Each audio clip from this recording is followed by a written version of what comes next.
کا اجلاس جاری ہے۔ 26ویں آئینی ترمیم کا بل سینٹ میں پیش کر دیا گیا ہے۔ آئینی ترمیم پر ووٹنگ کے لیے تحریک پیش کی گئی، جس کے بعد یہ تحریک کثرت رائے سے منظور کر لی گئی۔ اگر نمبر گیم کی بات کی جائے تو اس ترمیم کو منظور کرنے کے لیے 64 ووٹس درکار ہیں۔ سینٹ میں حکومتی بینچز کے بارے میں آپ کو بتاتے ہیں۔ پیپلز پارٹی کے 24 ارکان ہیں، پی ایم ایل این کے 19، بی اے پی کے 4، ایم کیو ایم کے 3۔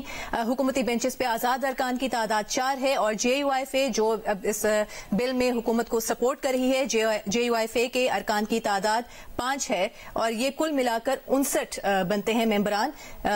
اس طرح 5 مزید ووٹس درکار ہوں گے۔ 26ویں آئینی ترمیم کا بل سینٹ میں پیش کر دیا گیا ہے۔ حکومتی ارکان سینٹ نے کہا ہے کہ یہاں بیٹھنا ان کا آئینی حق ہے۔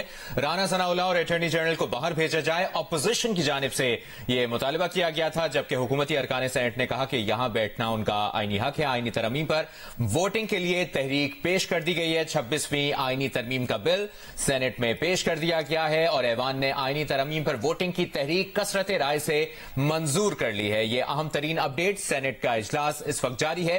26ویں آئینی ترمیم کا بل سینٹ میں پیش کیا گیا۔ آپ صرف 5 لوگ ایوان میں بیٹھے ہیں، گنتی کیا کروں، یہ چیئرمین سینٹ نے اپوزیشن سے مکالمہ کیا۔ اس دوران اپوزیشن کا مطالبہ تھا کہ رانا ثناء اللہ اور اٹارنی جنرل کو باہر بھیجا جائے۔ یہاں بیٹھنا ان کا آئینی حق ہے، یہ حکومتی ارکان سینٹ نے جواب دیا۔ نوشین یوسف نے ہمیں جوائن کیا ہے، ان سے مزید بات کریں گے۔ نوشین، اس وقت کیا صورتحال ہے؟ سینٹ میں چیئرمین سینٹ نے کہہ دیا کیونکہ اب تحریک جو ہے وہ منظور ہو چکی ہے آئینی ترمیم پیش کرنے کی۔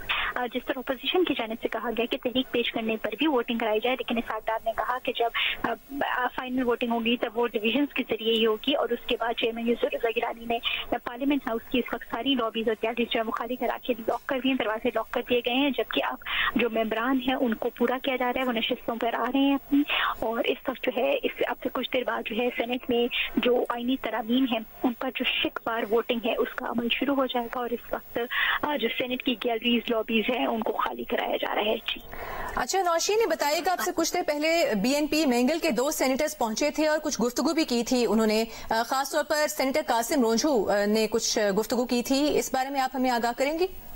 بالکل، سینٹ میں جو 2 ارکان کیونکہ جے یو ایف آ چکی ہے اور جو حکومت کو سینٹ میں ایک کی کمی کا ووٹ کا سامنا تھا، تو اب اختر مینگل صاحب کی جو پارٹی ہے بی این پی مینگل، ان کے 2 ارکان جو ہیں وہ سینٹ کے اندر پہنچ چکے ہیں۔ نسیمہ احسان اور قاسم رونجھو جو ہیں وہ دونوں جو ہیں سینٹ کے اندر موجود ہیں۔